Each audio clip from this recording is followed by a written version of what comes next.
Този ден ни припомня важността и уникалността на Черното море.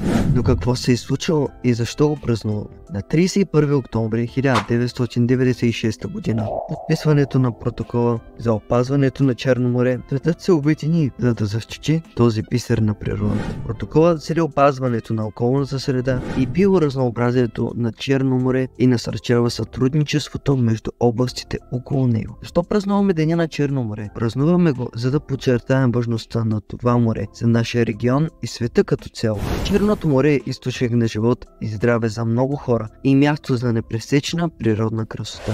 Въпреки това, Черно море стои пред предизвикателствата като замърсяване и натоварване на морската околна среда. Празнувайки този ден, ние си припомняме задължението си да го опазим и запазим за бъдещите поколения. За да го опазим, можем да се включим в инициативи за чистота на морето и устойчиво управление на бреговете му. Нека се вдъхновим от неговата богата природа и да работим за опазването му, за да можем да се наслаждаваме на неговата красота и в бъдеще.